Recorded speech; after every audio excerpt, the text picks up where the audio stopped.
Hello, friends. Guess who's back? I am so sorry it has been so long.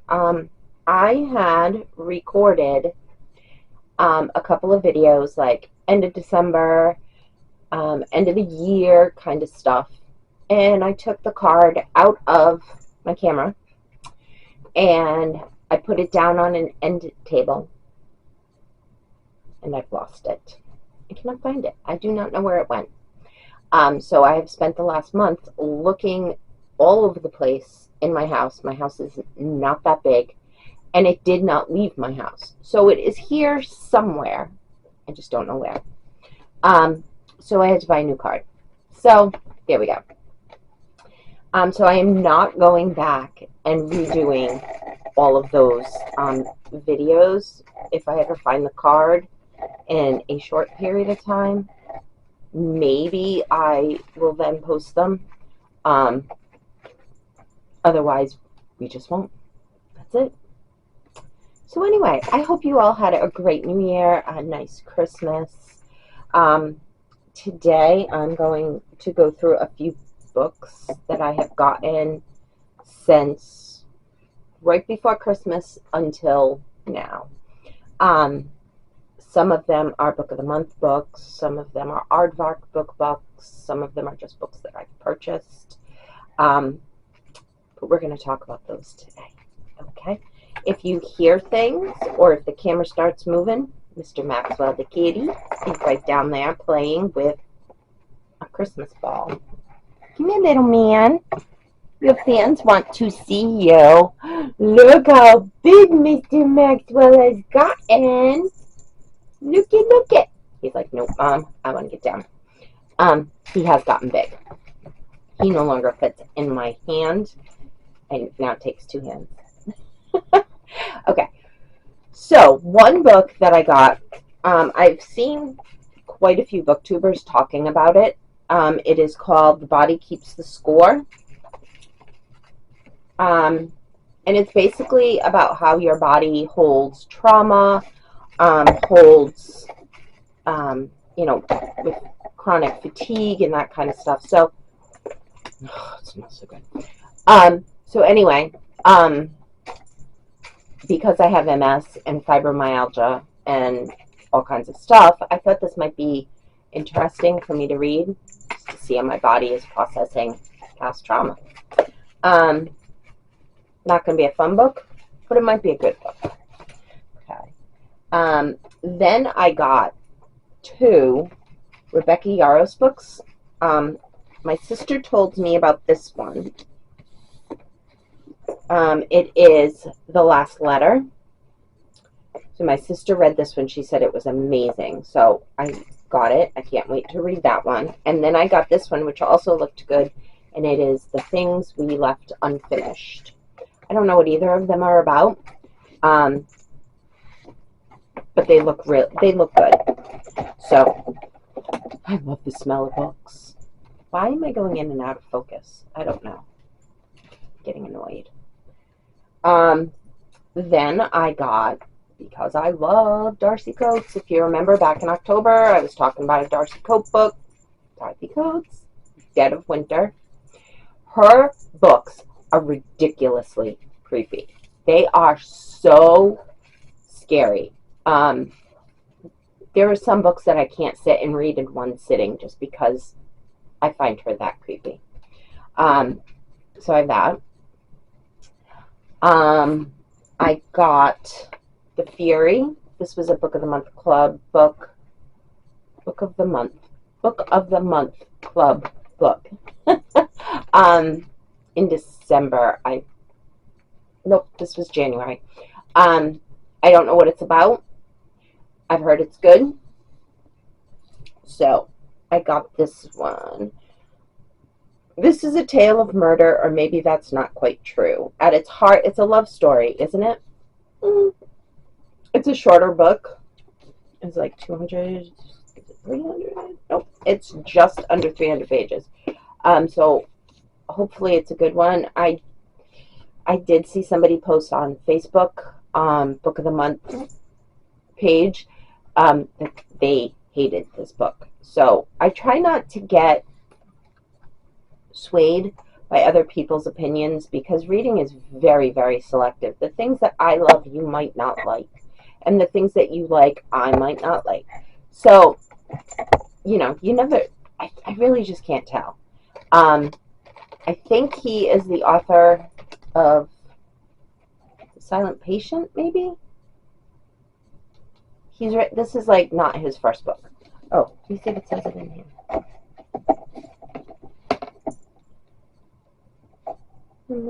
Yep, The Silent Patient.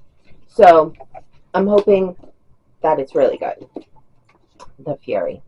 And then I got this one, The Bullet Swallower by Elizabeth Gonzalez James. This one was also Book of the Month.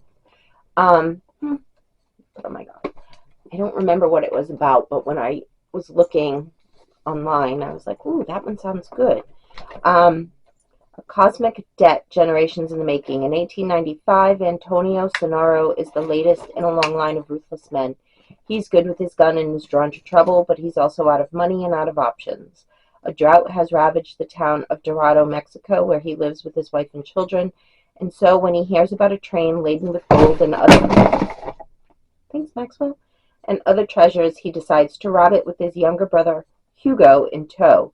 But when the heist goes awry and Hugo is killed by the Texas Rangers, Antonio finds himself launched into a quest for revenge that endangers not only his life and his family, but his eternal soul.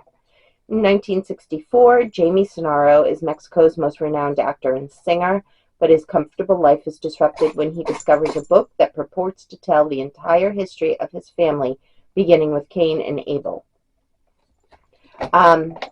So, sounded interesting. I don't know. We'll see. I don't know when I'm going to get to it, because as with every other book that I have so many freaking books. It's ridiculous. I could probably read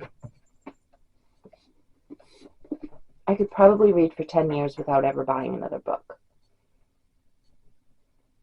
But of course I'm going to keep buying books because books come out and I want to get them. So, anyway. So the next few books, I think there's 4 here. These came from Aardvark Book Club, and these were in November. I didn't get them until December because one of the books was in such high demand that they had to get a second printing of them. So, but the first one is What Waits in the Woods by Terry Pilato. Cover grabbed me. A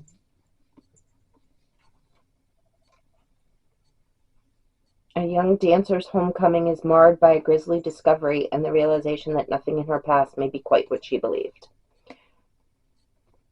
I'm excited about this one. This one sounds good.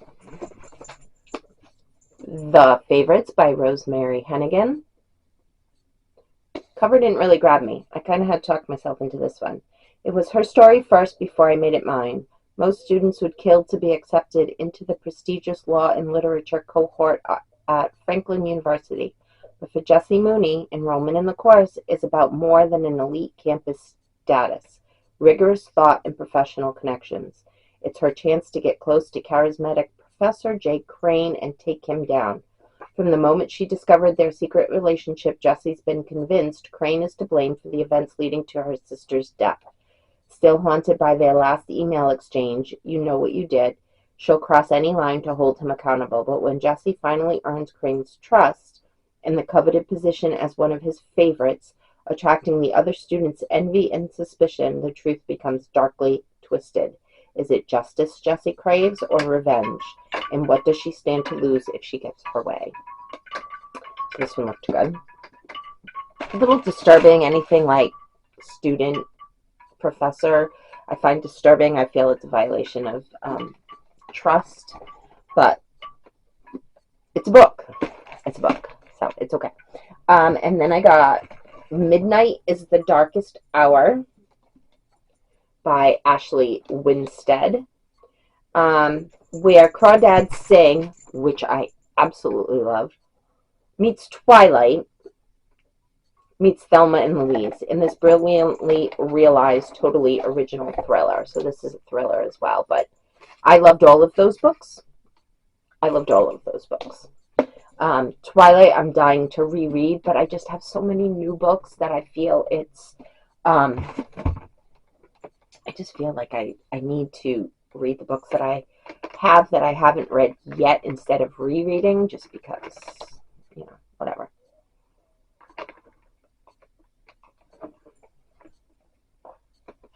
Okay, and this is the book that was in such high demand, and it is called The Reformatory by Tananarive Due.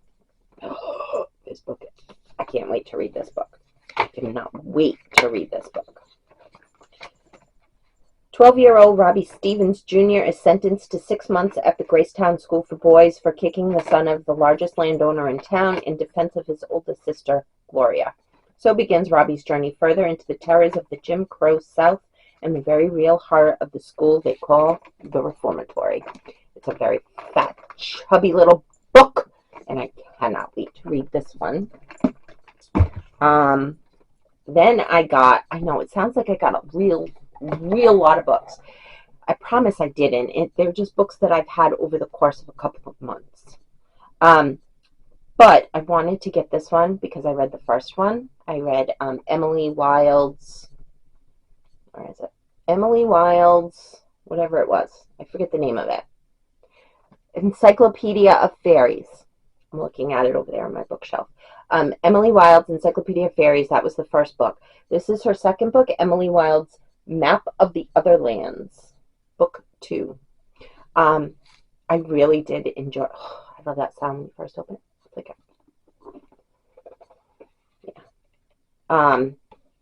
it's just it's a continuation of the story where before she was in the Netherlands, maybe, and she was looking for fairies, and now she has moved on to the other lands. So this is another one that I want to get to sooner rather than later, and God only knows what that means. And then I got 2 more books. So all I have left is 2 books to show you.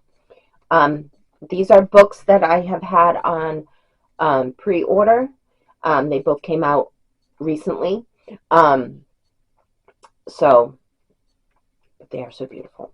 Ready? This one is Sanctuary of Shadow by Aurora Asher. Isn't that pretty?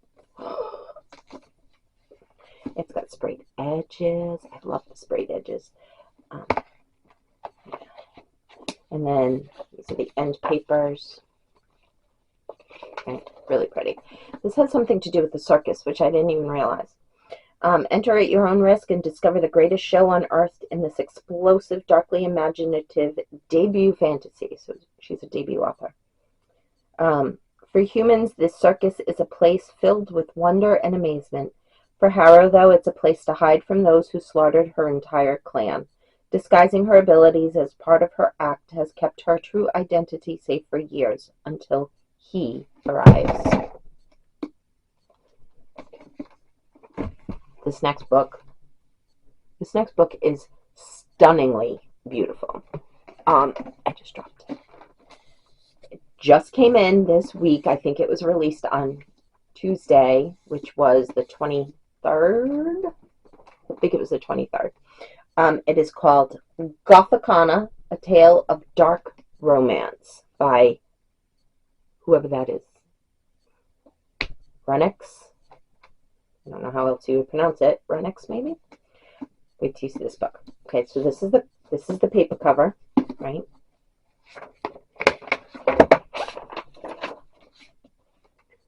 This is the front. Look at how pretty that is. I'm just wait. Sprayed edges, just purple. No design. Are you ready for this? Ready? Look at that. These are the end pages, right? And then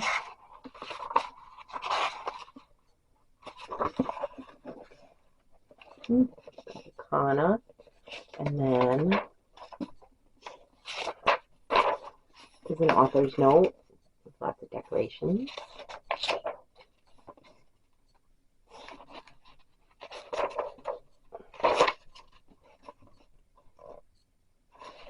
Like, look, look, look. It's beautiful, and every chapter has some art in it. It's so pretty. Um, so anyway, I'll tell you what it's about. It's a dark romance.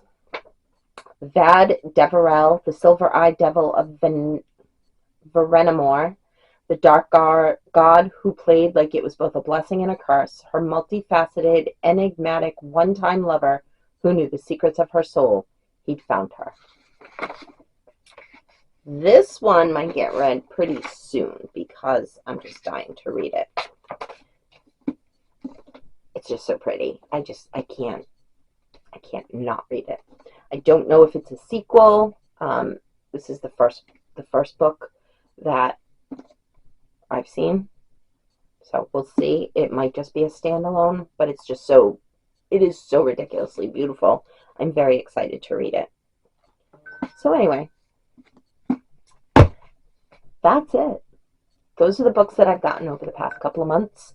I want to thank you for coming back and visiting me in my corner. And I'll get another video out really, really soon. Okay? Bye, guys. Thanks for checking in.